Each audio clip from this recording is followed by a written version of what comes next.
मेरे प्यारे छात्रों, आप सबों का ई विद्या कोर्स में स्वागत है।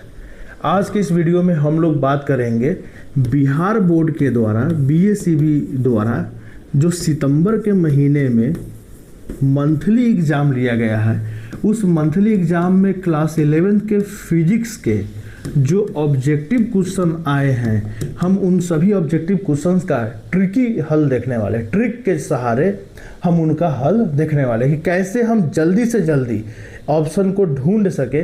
इस मेथड के सहारे हम सभी ऑब्जेक्टिव प्रश्नों का आपके सामने हल प्रस्तुत करेंगे। आप इस वीडियो में अंत तक जुड़े रहिए। इस वीडियो में अंत तक जुड़े रहने से आपको पता चलेगा कि क्वेश्चन को कैसे टैकल करना है, क्वेश्चन कैसे बनाना है। चलिए शुरू करते हैं। सबसे पहला क्वेश्चन है हमारे सामने कि दो वेक्टर है, दो सदिश है और उनका नाम है ए और बी। उन दोनों के मिलने से एक परिणामी सदिश मान लेते हैं आर बनता है। जब भी दो सदिशों को जोड़ते हैं तो एक नया सदिश आर बनता है। जैसे ये सदिश है ए, ये सदिश है बी, इन दोनों के जुड़ने से एक नया सदिश बनेगा आर। तो जब दो सदिशों के मिलने से एक नया सदिश बनता है आर, तो उनके बीच का कोण क्या होगा यदि हमको मैक्सिमम मान चाहिए किसका, आर का। दो सदिशों के मिलने से जो ये आर बना, इस आर के मान को मैक्सिमम होने के लिए ये जो ए और बी है, इसके बीच का कोण यानी थीटा कितना डिग्री का होना चाहिए, ए और बी के बीच का कोण कितना होना चाहिए, ये हमसे क्वेश्चन के रूप में पूछ रहा है। तो देखिए, किसी भी परिणामी सदिश का एक फॉर्मूला होता है। जब दो सदिश ए और बी को जोड़ने से एक नया सदिश बनता है आर, तो इस आर का जो मान है, जो ताकत है, हम इस फॉर्मूला के द्वारा दिखाते हैं। ठीक है, इस फॉर्मूला को हम ऐसे भी लिख सकते हैं, आर वेक्टर का modulus equal to A vector का मॉडुलस का स्क्वायर जोड़ बी वेक्टर के मॉडुलस का स्क्वायर जोड़ 2a वेक्टर का मॉडुलस बी वेक्टर का मॉडुलस और cos थीटा, जहाँ थीटा ए और बी के बीच का कोण है। ऐसे भी लिख सकते हैं, ऐसे भी लिख सकते हैं। हम ये वाला आपको लेकर चल रहे हैं, इससे थोड़ा आसानी है तो समझने में। तो अब क्या है, हमको आर का मान मैक्सिमम चाहिए। देखिए, आर का मान किन किन बातों पर निर्भर कर रहा है, ए बी और cos थीटा पर। अब यहाँ देखिए, जनरली किसी सदिश का मान बदलता नहीं है, तो ए और बी मान लेते हैं फिक्स है। अगर ए और बी का मान फिक्स है तो आर का मान सीधे सीधे डिपेंड करेगा किस पर, cos थीटा पर। और अगर cos थीटा का मान ज़्यादा आएगा तो आर का मान ज़्यादा आएगा, cos थीटा का मान कम आएगा तो आर का मान कम आएगा। cos थीटा का मान मैक्सिमम कितना होता है, तो आप cos थीटा का रेंज जानते होंगे। cos थीटा जो होता है +1 से लेकर -1 तक इसका वैल्यू होता है। मिनिमम कम से कम -1 होता है, अधिक से अधिक 1 होता है। अगर हम यहाँ cos थीटा का मान 1 रखेंगे तो r का मान मैक्सिमम निकल कर आएगा। cos थीटा का मान 1 कब होता है, जब थीटा का मान क्या होता है, 0 डिग्री। अब आपको cos थीटा का मान याद कर लेना चाहिए। जैसे cos, इधर में cos है तो cos थीटा का मान 0 डिग्री पर 1 होता है, 30 डिग्री पर √3/2 होता है, 45 डिग्री पर 1/√2 होता है, 60 डिग्री पर आपको 1/2 होता है, 90 डिग्री पर cos थीटा का मान 0 होता है। फिर आगे चलेंगे तो 120 डिग्री पर फिर -1/2 होता है। फिर आगे 135 करते करते 180 तक जाएंगे तो -1 तक जाएगा। तो cos थीटा का मान याद रखिएगा, यही मेन चीज़ है। 0 डिग्री पर 1, 90 डिग्री पर 90 डिग्री पर 0 और 120 डिग्री पर -1/2 होता है। ये 3 वैल्यू आपको याद रखना है। तो यहाँ ऑप्शन क्या निकल के आएगा, आर के मान को मैक्सिमम होने के लिए cos थीटा का मान 1 होना होगा, 1 होने के लिए थीटा का मान 0 डिग्री होना होगा। Option number 1। देखिए कैसे ही क्वेश्चन को बनाया जाता है। अब आगे आते हैं। दो सदिश दिए गए हैं ए और बी, उनके बीच का कोण निकालना है। जब भी दो सदिशों के बीच का कोण निकालने का फॉर्मूला दे दे तो आपको उन दोनों सदिशों के बीच के डॉट प्रोडक्ट को लेकर आगे बढ़ना है। देखिए, दो सदिशों को जब जोड़ते हैं तो आपने देख लिया कैसे काम करते हैं, लेकिन दो सदिशों को गुना करने का भी तरीका अलग अलग है। 2 तरीके से गुना करते हैं, एक होता है डॉट प्रोडक्ट और एक होता है क्रॉस प्रोडक्ट। डॉट प्रोडक्ट का फॉर्मूला होता है ए बी cos थीटा और क्रॉस प्रोडक्ट का फॉर्मूला होता है A B sin theta n cap. मान लेते हैं दो सदिश है ए और बी, उन दोनों का बीच का कोण है थीटा। तो याद रखिएगा, दो सदिशों को आपस में गुना करने पे अगर हम क्रॉस प्रोडक्ट करते हैं तो एक तीसरा सदिश पैदा होता है सी, जो कि ए और बी दोनों पर 90 डिग्री पर, दोनों पर लंब होता है। और ये जो एन कैप देख रहे हैं ये उसी दिशा में जा रहा है। तो क्रॉस प्रोडक्ट या सदिश गुणनफल का ये फॉर्मूला है, उसमें साइन थीटा आता है, जहाँ थीटा जो है ए और बी के बीच का कोण है। और देखिए क्रॉस प्रोडक्ट में इधर भी एक यूनिट वेक्टर इकाई सदिश दिखाई दे रहा है, जबकि डॉट प्रोडक्ट में नहीं दिखाई दे रहा है। डॉट प्रोडक्ट जो होता है वो हमको एक केवल वैल्यू देता है, वो एक अदिश राशि होता है, और क्रॉस प्रोडक्ट हमारा सदिश राशि होता है। इतनी जानकारी काफ़ी है। अब देखिए इसी में हम देख रहे हैं कि डॉट प्रोडक्ट में हम देख रहे हैं कि हमें जो है हमें इन दोनों सदिशों के बीच का जो कोण है थीटा, उसके साथ कॉस दिख रहा है। यानी कहीं ना कहीं हम अगर हमें दो सदिशों के बीच का कोण निकालना है तो हम डॉट प्रोडक्ट को लेके आगे बढ़ सकते हैं। क्रॉस प्रोडक्ट को भी लेकर आप चल सकते हैं, लेकिन उसके लफड़ा में नहीं पड़ना है। डॉट प्रोडक्ट अच्छा माना जाता है। तो हम क्या करते हैं, दो सदिश है क्या ए, तो हम निकालते हैं A dot B. A dot B निकालने के लिए क्या करते हैं, बहुत आसान है जी। आई वाला का गुना आई वाला में और जे वाला का गुना जे वाला में, और आई जे हो जाएगा खत्म। तो देखिए 2 गुने 6 2 इंटू 6 और -4 इंटू +3 हो जाएगा गुने +3 इंटू -4। तो हम क्या करेंगे, इसको गुना करेंगे 12, यहाँ हो जाएगा -12। ए डॉट बी का मान क्या आ जाएगा 0। तो हमारा ए डॉट बी का मान आ गया 0। ए डॉट बी का भी फॉर्मूला होता है ए बी कॉस थीटा का मान हो गया क्या 0। ये ए बी उधर जाएगा तो कॉस थीटा का मान आएगा 0। और आप ही सोचिए कॉस थीटा का मान 0 कितने डिग्री पर होता है, जब हम थीटा का मान कितना रखते हैं 90 डिग्री, तब कॉस थीटा का मान कितना होता है 0 होता है। तो हमारा ऑप्शन नंबर क्या होना चाहिए ए। तो इन दोनों सदिशों के बीच का कोण 90 डिग्री है, क्योंकि इन दोनों का डॉट प्रोडक्ट करने पर क्या आता है 0 डिग्री। याद रखिएगा, जब भी दो सदिशों का डॉट प्रोडक्ट 0 हो जाए तो समझिएगा उन दोनों के बीच का कोण 90 डिग्री है। और यदि दो सदिशों के बीच का कोण 90 डिग्री है तो उनका डॉट प्रोडक्ट गारंटी है कि क्या आएगा, आपको जो है 0 आएगा। अब हम लोग थोड़ा सा और आगे चलते हैं अगले क्वेश्चन की तरफ। अगला क्वेश्चन है हमारा, दो समसदिश है P और उन दोनों को जोड़ने से एक नया सदिश बन रहा है, परिणामी सदिश भी P। देखिए ऐसे समझिए, दो सदिश है, एक है P, मान लेते थोड़ा देर के लिए, एक और है P, और दोनों को मिलने से भी एक नया वेक्टर बन रहा है P। बड़ा अजीब बात है जी। ऐसे मान लीजिए आप फिगर बनाने के लिए, ठीक है, ऐसे तो वो जो फिगर बनाया वो सही नहीं है, लेकिन समझने के लिए बता रहे हैं। तो दो सदिश है P, एक का काम भी P कर रहा है, B की जगह भी P है, और दोनों के मिलने से जो R बन रहा है वो भी P है। तो हम R की जगह सबको P रख के बनाएंगे तो कुछ ऐसा आएगा। तो कह रहा है कि उन दोनों सदिशों, यानी वो जो दोनों समान सदिश है, इक्वल वेक्टर्स है, उनके बीच का कोण क्या होगा, और दोनों को जोड़ने पर हमको P आ रहा है। तो हम क्या करेंगे, बड़ा आसान है, हम क्या करेंगे, परिणामी भी P रखेंगे, A भी P रखेंगे और B भी P रखेंगे, और फॉर्मूला पे बैठा देंगे a² b² 2ab cos theta, जो हमारा वो फॉर्मूला था R वाला। अब इसको हम थोड़ा सॉल्व करते हैं। तो p² बराबर हो जाएगा, ये p² जुड़ जाएगा, 2p² जोड़ यहाँ भी 2p² cos थीटा हो जाएगा। और हम दोनों तरफ स्क्वायर करेंगे तो इधर स्क्वायर हो जाएगा, इधर से रूट खत्म हो जाएगा। अब हम क्या करते हैं, ये जो p² है इधर में 2p² को कॉमन ले लेते हैं, तो बच जाएगा 1 + cos थीटा। अब ये p² गया काम से, तो यहाँ बचेगा 1, इधर में बचेगा 2, 1 + cos थीटा। एक काम करते हैं, इस 2 को इधर लाएंगे तो हम ऐसा लिख सकते हैं क्या, 1 + cos थीटा = हो जाएगा 1/2।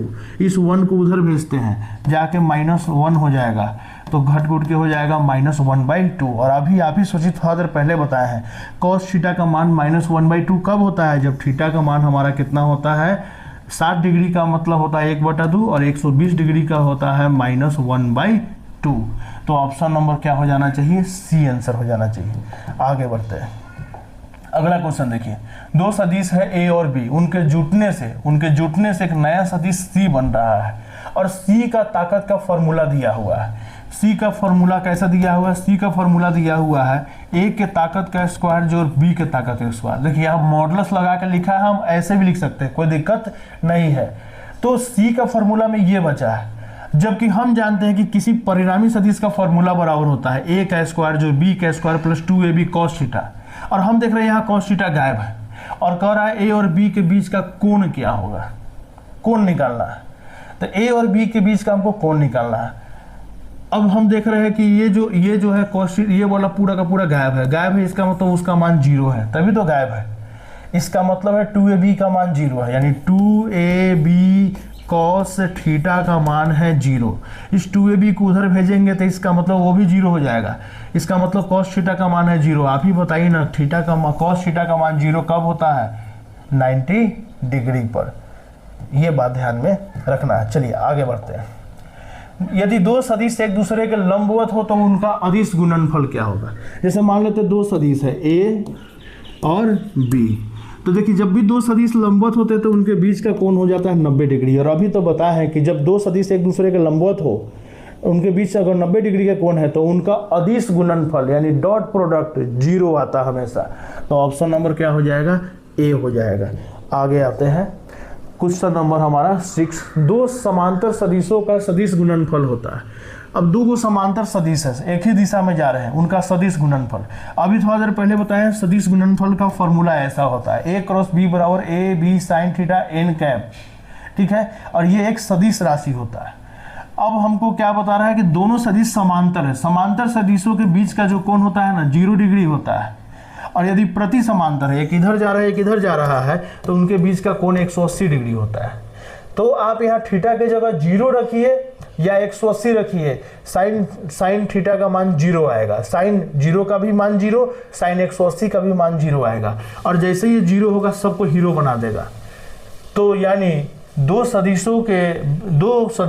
का जब हम क्रॉस प्रोडक्ट करेंगे और दोनों सदिशों के बीच का कोण अगर 0 होगा तो साइन थीटा का भी मान 0 हो जाएगा।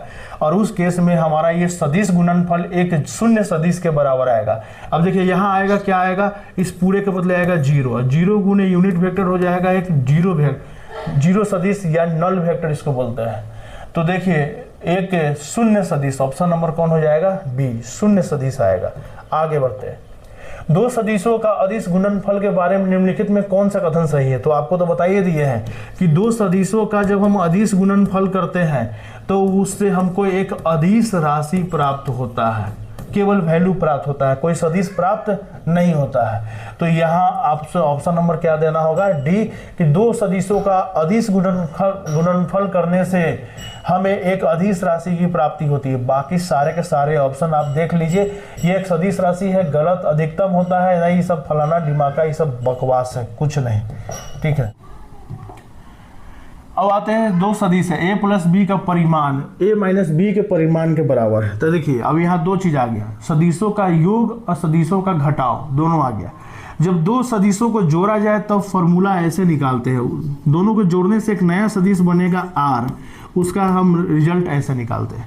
अब मान लेते हैं दोनों सदिशों को घटाने से एक नया सदिश बनेगा, मान लेते हैं p, तो उसका हम लोग फॉर्मूला ये होता है। फॉर्मूला लगभग सेम होता है, अगर प्लस है उनके बीच तो यहाँ हो जाएगा प्लस 2ab cos थीटा, अगर माइनस है तो यहाँ हो जाएगा माइनस 2ab cos थीटा, बस यही इतना अंतर होता है। अब क्या कह रहा है? अब कह रहा है कि दो सदिशों को जोड़ने से जो मान निकल के आता है वही मान उनके घटाव से भी निकल के आता है, यानी a प्लस बी और a माइनस बी आपस में बराबर है। ये अगर LHS बराबर है तो RHS भी बराबर होगा। तो कहीं पे हम ऐसा लिख सकते हैं। अब इसको ऐसे आप ऐसे समझिए कि ये दोनों आपस में बराबर है, ठीक है। तो कहीं लिख देते हैं a स्क्वायर जोड़ b square plus 2ab cos theta बराबर है रूट अंडर a स्क्वायर जोड़ b square minus 2ab cos theta के। एक काम करते दोनों साइड स्क्वायर कर देते थे, स्क्वायर करेंगे तो हो जाएगा a स्क्वायर, स्क्वायर करेंगे तो रूट खत्म हो जाएगा, ऐसा हो जाएगा 2ab cos थीटा, और इधर में भी हो जाएगा a square plus b square minus 2ab cos theta. अब देखिए ये चीज़ दोनों तरफ है, a square plus B square, a square plus B square खत्म हो गया, केवल क्या बचेगा? केवल बचेगा 2ab cos थीटा इक्वल टू बचेगा माइनस 2ab cos थीटा। देखिए कुछ कट सकता है, माइनस 2ab, ये 2ab कट जाएगा तो बच जाएगा केवल क्या? cos थीटा बराबर हो जाएगा माइनस cos थीटा, ये माइनस cos थीटा इधर आकर जुटेगा तो हो जाएगा 2 cos थीटा इक्वल टू 0, ये 2 उधर जाएगा तो हो जाएगा cos थीटा बराबर 0। और आप ही बताइए cos थीटा का मान 0 कब होता है? जब थीटा का मान कितना होता है 90 डिग्री। थीटा का मान 90 डिग्री होने का मतलब है दोनों के दोनों सदिश एक दूसरे के क्या है, लंबवत है। इसका मतलब है कि अगर दो सदिशों का जोड़ और दो सदिशों का घटाव अगर दोनों का परिमाण बराबर हो जाए तो इसका मतलब है सदिश ए और बी एक दूसरे के लंबवत है, 90 डिग्री पर है। इस तरह से क्वेश्चन को हम लोग बनाते हैं। आगे बढ़ते हैं। सदिश ए की दिशा में इकाई सदिश निकालना। देखिए किसी भी वेक्टर, जैसे ये एक वेक्टर है, इसका मान है 5, मान लेते हैं 5i एक सदिश है, तो इसी के दिशा में हमको इकाई सदिश निकालना है। तो हम क्या करेंगे, इसी सदिश का एक छोटा सा टुकड़ा लेते हैं, बस उसका मान 1 हो जाना चाहिए।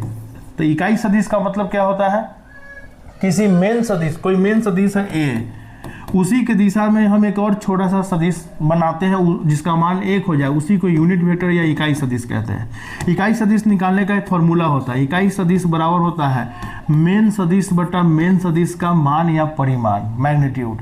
तो हमारा मेन सदिश का फॉर्मूला दिया हुआ है, कितना दिया हुआ है 3i जोड़ 4j, और हमको मेन सदिश का मान निकालना है। अब देखिए कोई भी सदिश जो i j k के रूप में दिया रहता है उसका मान निकालना बड़ा आसान होता है। ये देखिए ये है a का सदिश रूप 3i जोड़ 4j, और ये है a का केवल अदिश रूप, केवल वैल्यू से मतलब रखना, i j गायब हो जाएगा उसमें।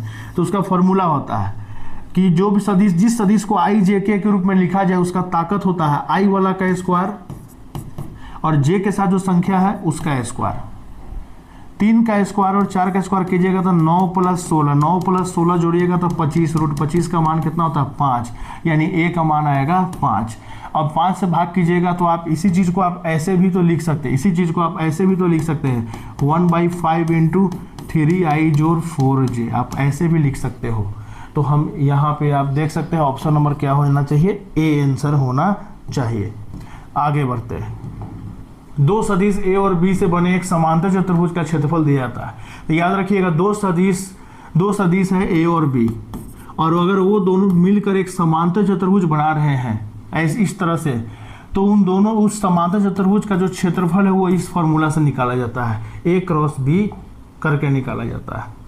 आगे आते हैं। एक कार 20 किलोमीटर पूरब की ओर चलता है। मान लेते हैं यहाँ से एक कार चलना शुरू किया 20 किलोमीटर पूरब की ओर, ये पूरब है, ईस्ट है, और इधर में पश्चिम है, तो वो 20 किलोमीटर पूरब जाता है।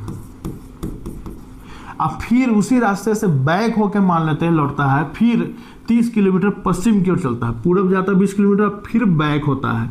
और देखिए अब की बार बैक होता है तो जहाँ से चला था, जिस प्रारंभिक बिंदु से चला था, ये अगला बार का यात्रा है, यहाँ से चला, अब फिर कितना चल गया 30, यानी कि यहाँ से चला 20 आया होगा तो अपने मेन जगह पर आ गया होगा, और फिर 10 और एक्स्ट्रा चल गया होगा तो हो गया 30। तो अब कर है उसका विस्थापन निकालिए। विस्थापन में हम रास्ता से हमको लेना देना नहीं होता, पथ की लंबाई से लेना देना नहीं होता। विस्थापन में हम देखते हैं कि पहले कहाँ था चलते समय, और अंत में जब वो रुका वो कहाँ है, और पहले वाले और अंतिम वाले बिंदुओं के बीच की सीधी दूरी निकाल दीजिए, जो कि क्या दिखाई दे रहा है 10 दिखाई दे रहा है। तो आंसर क्या हो जाएगा, बी ऑप्शन हो जाएगा। अगला क्वेश्चन देखिए।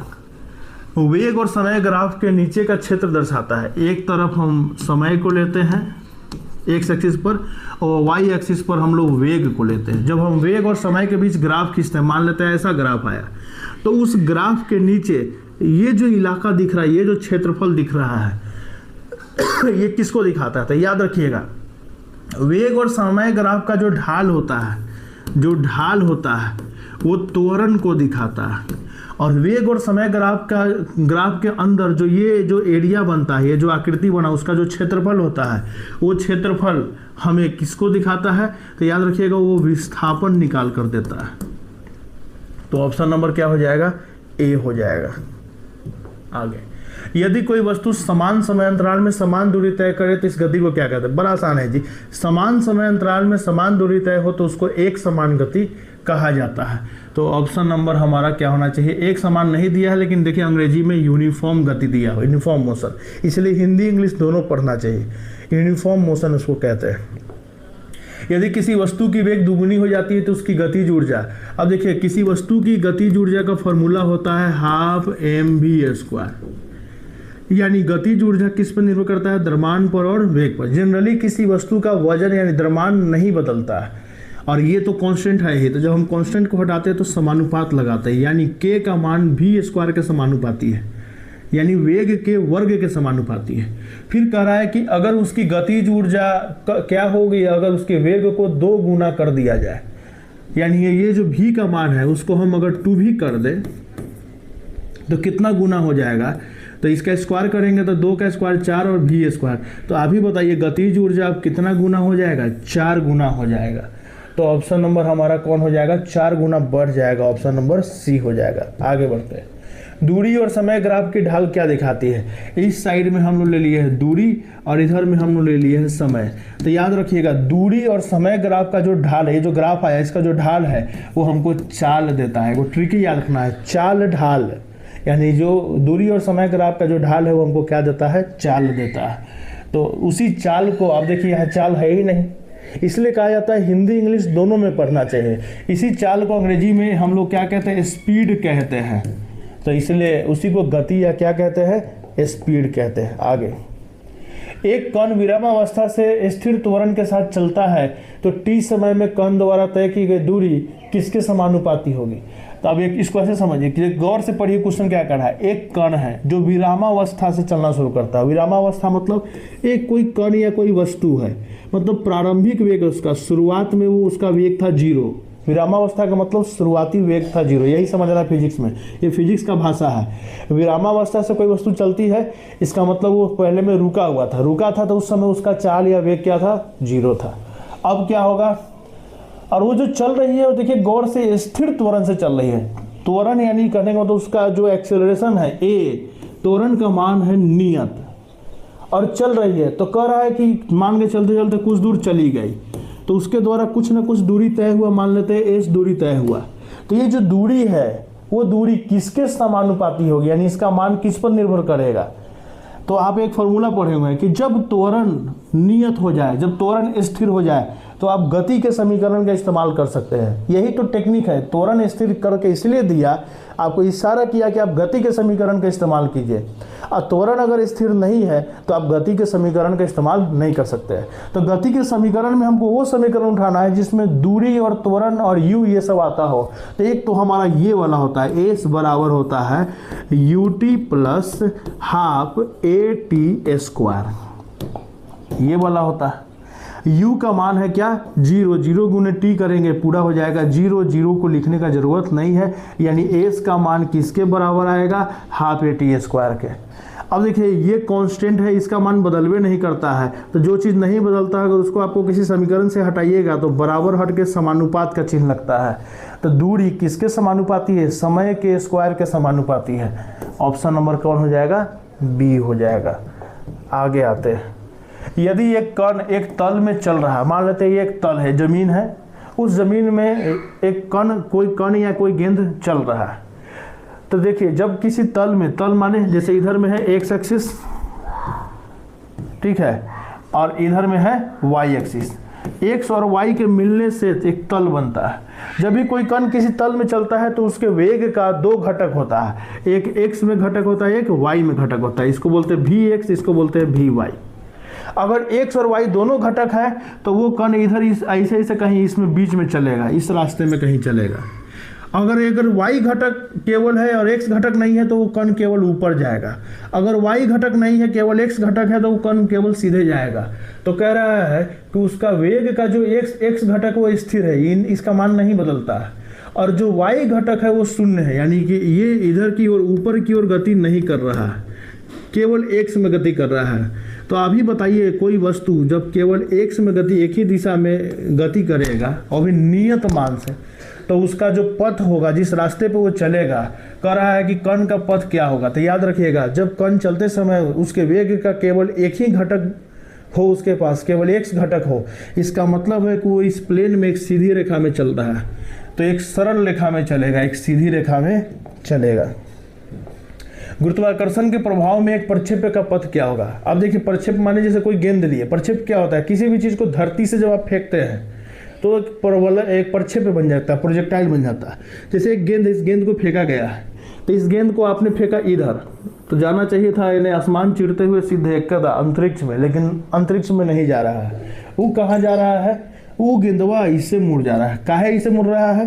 क्योंकि हर समय हर वस्तु पर नीचे की ओर एक गुरुत्वाकर्षण बल लगते रहता है। गुरुत्वाकर्षण के प्रभाव के कारण ये गेंद ऊपर न जाकर, देखिए कोई चीज ऊपर भी जा रहा है और उस चीज को नीचे भी कोई खींच रहा है, तो ऊपर भी जाएगा नीचे भी खींचेगा। कभी गौर अपने से करके देखिएगा, ये कलम ऊपर भी जा रहा है, इसको हम नीचे भी खींचेंगे, तो ऊपर और नीचे दोनों बल लगाएंगे तो घूम जाएगा। ये परवलय इसको बोलते हैं। तो इस केस में जब किसी गेंद को प्रक्षेपित किया जाता है तो गुरुत्वाकर्षण के प्रभाव के कारण उसका जो पथ होता है, उसका जो रास्ता होता है चलने का, वो एक परवलय कहलाता है। इसको हम लोग परवलय कहते हैं, अर्धवृत्त भी नहीं कहते हैं, परवलय। अर्धवृत्त ऐसा होता है, अब परवलय जो है ऐसा होता है। निम्नलिखित में से कौन सा प्रक्षेप की गति में बिना वायु रोध के स्थिर रहता है? मान लेते हैं किसी जगह पे वायु रोध यानी हवा का घर्षण नगण्य, हवा विरोध नहीं कर रहा है गति का, एकदम शांत हवा है, गर्म हवा है, हल्की हवा है, उसमें गेंद आराम से मूवमेंट कर रहा है, कोई हवा वगैरह नहीं बह रही, एकदम शांत जगह है। अब वहाँ पे हमने एक गेंद को फेंका, तो इसको बोलते हैं प्रोजेक्टाइल। तो देखिए जब आप किसी चीज़ को जब तिरछा फेंकते हैं धरती से, तो उसका जो वेग होता है उसका दो घटक निकलता है, एक होता है एक्स घटक और एक होता है वाई घटक। चूंकि वाई एक्सिस में यानी जमीन सीधे ऊपर से नीचे की ओर त्वरण लगते रहता है, गुरुत्वीय त्वरण, और याद रखिएगा अगर कहीं त्वरण लग रहा है तो उस दिशा में वेग का मान नियत नहीं रहेगा। इसीलिए वाई का जो ये मान है शुरू में ज़्यादा रहता है और ऊपर जाई जाए, जैसे यहाँ जाएगा तो ऊपर जाई जाए वाई का मान घटते घटते यहाँ आते आते भी वाई का मान 0 और यहाँ आते आते भी एक्स का मान वही रहेगा, भी एक्स का मान नहीं बदलता है। इस दिशा में मान नहीं बदलेगा। अगर हवा का घर्षण अगर नहीं हो, हवा का डिस्टर्ब ना करे, तो यू एक्स का मान कभी नहीं बदलेगा। गेंद चाहे जहाँ चले जाए, केवल किसका मान बदलेगा? वायु वाले घटक का मान बदलेगा। तो वही कह रहा है कि गति में बिना वायु रोध के कौन सा चीज स्थिर रहता है? तो वेग का क्षैतिज घटक, इसको बोलते हैं वेग का क्षैतिज घटक, इसको बोलते हैं ऊर्ध्व घटक। वेग का लंबवत घटक यानी ये वाला गुरुत्वाकर्षण का त्वरण, देखिए गुरुत्वाकर्षण त्वरण तो हवा से उसको लेना देना है ही नहीं। तो वेग का जो क्षैतिज घटक है वो प्रोजेक्टाइल मोशन में उसका मान नहीं बदलता है, चाहे गेंद जहाँ भी रहे। ये यू एक्स का मान हमेशा क्या रहता है? बराबर रहता है, हर जगह बराबर रहता है। तो ये ऑप्शन नंबर हमारा कौन हो जाएगा? ए हो जाएगा। आगे बढ़ते हैं हम लोग। एक प्रक्षेप के लिए सबसे ऊंचे बिंदु पर वेग सदिश और क्षैतिज के बीच का कोण होता है। तो देखिए सबसे ऊंचा बिंदु यहाँ है, जैसे एक गेंद को फेंका गया सबसे मैक्सिमम हाइट पे गया, अब उस जगह पर उसका जो वेग सदिश है उसमें देखिए केवल एक ही वेग सदिश बचता है यू एक्स, यू वाई का मान हो जाता है 0।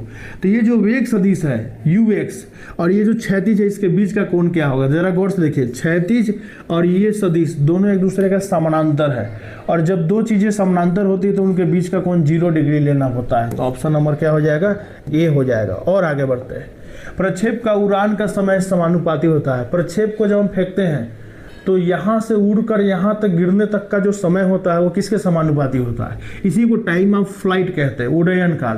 किसी प्रक्षेप के उड़ने का जो समय होता है उसका फॉर्मूला होता है 2u sin थीटा बाई जी, जहाँ u है इसका प्रारंभिक वेग जिस स्पीड से उसको फेंका गया, थीटा क्या है? जिस एंगल से फेंका गया जमीन से वो है, और जी क्या है? गुरुत्वीय त्वरण है जो हमेशा नीचे की ओर होता है। तो हमको ये दिया गया है। तो देखिए ये कांस्टेंट होता है, जिस वेग से हम एक बार फेंक चुके वो बदलने वाला नहीं है, ये सब कांस्टेंट होता है। कांस्टेंट को किसी फॉर्मूला में अगर हटाइएगा तो समानुपात हट लगा के क्या हो जाएगा? Sine theta. यानी कहने का मतलब ये जो समय है ये साइन थीटा, यानी कहने का मतलब थीटा यानी कोण पर निर्भर करता है। तो क्षैतिज दूरी के प्रारंभिक वेग के प्रक्षेपण कोण के ज्या के प्रक्षेपण कोण के को ज्या के, देखिए इसी को ज्या को ही साइन कहते हैं, को ज्या को कॉस कहते हैं। हम यहाँ फॉर्मूला में क्या देख रहे हैं? साइन। और प्रक्षेपण कोण के ज्या के समानुपाती होता है। ऑप्शन नंबर कौन हो जाएगा? सी हो जाएगा। आगे आते हैं। किसी प्रक्षेप के लिए एक क्षैतिज घटक क्या होना चाहिए? किसी प्रक्षेप के लिए क्षैतिज घटक की बात कर रहा है। समय के साथ बढ़ता है, समय के साथ घटता है, स्थिर रहता है उस समय। क्षैतिज घटक देखिए वेग का क्षैतिज घटक, जब हम किसी गेंद को फेंकते हैं तिरछा तो उसका दो घटक निकलता है, एक ux निकलता है और एक हमारा uy होता है। इस uy का मान समय के साथ घटते रहता है, घटते बढ़ते रहता है, क्योंकि इस दिशा में एक गुरुत्वीय त्वरण g लगता है। शुरू में घटता है, यहाँ आते 0 हो जाता है, और फिर उल्टा दिशा में बढ़ता है। इसका मान नहीं बदलता, अगर हवा अगर न चले, अगर वायु का अवरोध ना हो तो इसका मान बदलेगा नहीं, ये उतना ही मान से हर जगह इसका मान, ये वाला घटक का मान नहीं बदलेगा, ये ux से रहेगा। ठीक है, यही कारण है कि जब आप गेंद को फेंकते हैं तो गेंद को फेंकने के बाद वो टप्पा खा के फिर इधरे भागता है। इधर इसलिए भागता है क्योंकि इधर वाला वेग अभी भी बना हुआ है, इसलिए टप्पा खा के उधर जाता है। ठीक है, तो समय के साथ ये जो हमारा प्रक्षेप के लिए वेग का जो क्षैतिज घटक है, ये वाला जो है क्षैतिज घटक ux, उसका मान समय के साथ स्थिर रहता है, वो बदलता नहीं है। आगे आते हैं। एक वृत्त में स्थिर गति से चलने वाले किसी वस्तु का, एक वृत्त में स्थिर गति से कोई वस्तु क्या कर रहा है, चल रहा है। तो एक वृत्त में स्थिर गति से चलने वाले किसी वस्तु का वेग स्थिर होता है, त्वरण स्थिर होता है, क्या स्थिर होता है? तो याद रखिएगा, अगर किसी वृत्त में स्थिर गति से कोई वस्तु चल रहा है तो उसमें केवल और केवल उसका चाल यानी गति स्थिर होता है, बाकी सब बदलता है जनरली। जैसे यहाँ देखिए, अब देखिए यहाँ दो चीज़ समझिए, एक होता है वेग और एक होता है चाल। चाल केवल मान को कहते हैं, जैसे मान लेते 20 की स्पीड से चल रहा है तो ये जो 20 का स्पीड कहलाएगा हमारा चाल या गति। अब वेग क्या होता है? वेग एक सदिश राशि है, 20 के चाल के साथ साथ अभी उसकी दिशा कहाँ है, अभी उसकी दिशा क्या है? ये जो आप वेक्टर देख रहे हैं ये वाला, ये हमारा वेग है, और हम देख रहे हैं वेग बराबर बदल रहा है, कभी इधर जा रहा है, कभी ऊपर जा रहा है, कभी तिरछा जा रहा है, कभी इधर जा रहा है, कभी नीचे जा रहा है। तो हम देख रहे हैं कि वृत्ताकार गति करते हुए किसी वस्तु का वेग स्थिर नहीं होता, वो लगातार बदलता है। त्वरण का मान हमेशा, देखिए कोई अगर वृत्ताकार गति कर रहा है तो त्वरण का मान हमेशा सेंटर की ओर होता है। जैसे यहाँ है तो अभी त्वरण इधर की ओर है, त्वरण अभी इधर की ओर है, त्वरण इधर की ओर है, त्वरण ऊपर की ओर है। त्वरण का मान भले बदले ना बदले, लेकिन उसका दिशा तो बदल रहा है ना। याद रखिएगा, सदिश के केस में मान बदले ना बदले, अगर उसका केवल दिशा बदल जाएगा तो बदल जाएगा, तो त्वरण भी स्थिर नहीं है। गतिज ऊर्जा स्थिर होती है, स्थिर संवेग होता है। देखिए संवेग एक सदिश राशि है, जबकि गतिज ऊर्जा अदिश राशि है, इसमें हमको केवल मान से लेना देना होता है। तो गतिज ऊर्जा का फॉर्मूला क्या होता है? Half mv²। यहाँ हमको वेग के दिशा से लेना देना नहीं होता है, केवल मान से लेना देना होता है। अब मान लेते हैं मान है फिक्स, मान क्या है? गति क्या है? फिक्स है, चाल फिक्स है, तो इसलिए हमारा ये वाला मान नहीं बदलेगा। गतिज ऊर्जा अदिश राशि है, इसको दिशा से लेना देना नहीं है। गेंद इस रास्ते पे चलते समय उसकी गतिज ऊर्जा हमेशा क्या होगी? फिक्स रहेगी। आगे बढ़ते हैं। वह बल जो वृत्तीय पथ के केंद्र की ओर गति करता है, वह बल जो वृत्तीय पथ के, जैसे गेंद गोल गोल नचा रहे हैं, जैसे गेंद को रस्सी से बांध के नचा रहे हैं या किसी ढेला को रस्सी से बांध के नचा रहे हैं, तो रस्सी में जो तनाव होगा वो हमेशा देखिएगा वो सेंटर की ओर होगा। याद रखिएगा, कोई भी वस्तु वृत्तीय गति तभी कर पाती है जब बल किधर की ओर होता है? केंद्र की ओर होता है, और इसी को सेंट्रीपेटल फोर्स या अभिकेंद्रीय बल कहते हैं। वृत्ताकार गति में वह बल जो केंद्र की ओर होता है उसको अभिकेंद्रीय बल कहते हैं, ऑप्शन नंबर बी। और अपकेंद्रीय बल होता है जो बाहर की ओर होता है। समवृत्तीय गति में वस्तु के वेग की दिशा होती है। समवृत्तीय गति कहने का मतलब है कि एक समान वृत्तीय गति हो रही। यूनिफॉर्म सर्कुलर मोशन का मतलब होता है जब कोई कण एक वृत्ताकार रास्ते पे गोल गोल निश्चित वेग के साथ, एक निश्चित वेग नहीं सॉरी निश्चित चाल के साथ जब चलता है, गति उसकी फिक्स होती है, तब इस गति को हम लोग बोलते हैं समवृत्तीय गति या यूनिफॉर्म सर्कुलर मोशन। और इसमें वस्तु के वेग की दिशा होती है। तो अभी तो बताया कि वस्तु के वेग की दिशा बराबर बदलती है।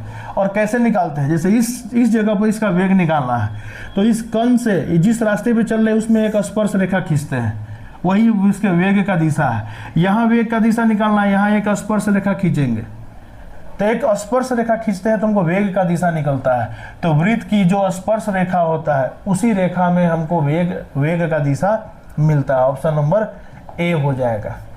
आगे, जो कण स्थिर गति भी से एक वृत्त पर चल रहा हो, कोई कण स्थिर गति यानी फिक्स वेग के साथ, वेग फिक्स नहीं होता सॉरी, चाल के साथ, एक फिक्स चाल के साथ वृत्तीय गति कर रहा हो, ठीक है, तो जिसकी त्रिज्या r भी है तो उसका अभिकेंद्रीय त्वरण का मान क्या होगा। देखिए जब कोई वस्तु गोल गोल घूमता है फिक्स चाल के साथ, उसका मान, चाल का मान नियत है, तो उसमें एक त्वरण होता है जो हमेशा सेंटर की ओर लगता है, उसको अभिकेंद्रीय त्वरण AC कहते हैं। उसका फॉर्मूला होता है वेग का स्क्वायर, वेग के मान का स्क्वायर बट्टा r, v square by r। तो ऑप्शन नंबर क्या हो जाएगा, A हो जाएगा। आगे, एक वृत्तीय पथ में चलने वाले कण की गति दुगुनी हो जाती है तो उसका अभिकेंद्रीय बल क्या हो जाएगा। देखिए अभिकेंद्रीय बल FC का फॉर्मूला होता है द्रव्यमान गुने वेग का स्क्वायर बटा त्रिज्या। अब क्या कर रहा है, एक वृत्तीय गति में चलने वाले कण की जो गति है वो दुगुनी हो जाती है। अब चलते चलते स्पीड को डबल कर दिया, यानी v का मान डबल हो गया, तो F के मान पे क्या फर्क पड़ेगा। तो देखिए केवल v के बारे में पूछा है। देखिए किसी भी कण का द्रव्यमान नहीं बदलता है, किसी वृत्तीय पथ की त्रिज्या फिक्स होती है, वृत्त की त्रिज्या नहीं बदलती है, तो ये सब है कांस्टेंट। कांस्टेंट को हटाएंगे तो समानुपात लगेगा। बल का मान वेग के मान के स्क्वायर के समानुपाती है, या गति के मान के स्क्वायर के समानुपाती है। गति का मान अगर दुगुना होगा यानी 2v होगा तो स्क्वायर करेंगे तो हो जाएगा 4v स्क्वायर, यानी अब बल कितना गुना हो जाएगा, 4 गुना हो जाएगा। ऑप्शन नंबर क्या हो जाएगा, C हो जाएगा। और आगे बढ़े अगर हम लोग, एक साइकिल सवार व्यक्ति भी चाल से चलता हुआ क्षैतिज वृत्तीय मोड़ पर जिसकी त्रिज्या r है मुड़ता है। जैसे आप लोग भी जब साइकिल चलाते हैं तो जब टर्निंग आता है तो साइकिल को हल्का झुका लेते हैं, तो जब हम झुकाते हैं साइकिल को, जब हम सीधा होते हैं तो इसको ऊर्ध्व दिशा कहते हैं, ऊर्ध्वाधर रेखा इसको बोलते हैं, ऊर्ध्व दिशा। और जब साइकिल चालक थोड़ा झुकता है टर्निंग लेते समय, जब वो झुकेगा तो कुछ ना कुछ एंगल बनाएगा, थीटा, ऊर्ध्व के साथ कुछ ना कुछ कोण बनाएगा। कह रहा है कि ये जो झुकाव है, ये जो कोण है, इसका फॉर्मूला बताइए। तो इस कोण का भी अपना एक फॉर्मूला होता है, और ये जो जिस रास्ते पे ये टर्न ले रहा है उस रास्ते को अगर हम एक वृत्त मान लें तो उसका एक सेंटर होगा, और यहाँ से उसकी जो दूरी होगी उसको त्रिज्या कहेंगे। तो उसका, और चलते समय इसका जो स्पीड है उसको भी मान लेते हैं। तो ये जो कोण है इसको निकालने का एक फॉर्मूला होता है tan थीटा बराबर v स्क्वायर बाई rg। ये सब चीजें आपको ध्यान में रखनी है। तो ये हमारा क्वेश्चन था 29 नंबर। आगे बढ़ते हैं। एक ऊर्ध्वाधर वृत्तीय गति में डोरी में तनाव सबसे कम कब होता है। एक ढेला को या एक ईंट को रस्सी से बांध के नचाइएगा, तो नचाते समय क्या होगा, उसका जो डोरी है, जब वो डोरी नीचे की ओर होगा तो उसमें तनाव ज़्यादा होगा, जब डोरी ऊपर की ओर आएगा तो थोड़ा लूज हो जाएगा, अगर स्पीड कम हुआ तो गिर भी जाएगा। तो डोरी में जो तनाव होता है, जब ऊर्ध्व वृत्ताकार गति होता है, ऊर्ध्व माने खड़ा अगर वृत्तीय गति होता है ऊपर की ओर, तो उस केस में जो होता है डोरी में तनाव सबसे ज़्यादा यहाँ होता है नीचे की तरफ, और ऊपर जाने पर डोरी में तनाव सबसे कम होता है। तो कह रहा है कि डोरी में तनाव सबसे अधिक कब होगा, निचले वृत्त के निचले हिस्से में, जब वो निचले हिस्से में वस्तु गति करेगा। तो ये था हमारा 30 क्वेश्चन का ऑब्जेक्टिव का हल। इस हल को देखने के बाद उम्मीद है आपको काफ़ी कुछ पता चला होगा, क्वेश्चन कैसे बनाते हैं, कैसे टैकल करते हैं। आज के लिए इतना ही रहने देते हैं। बहुत बहुत धन्यवाद।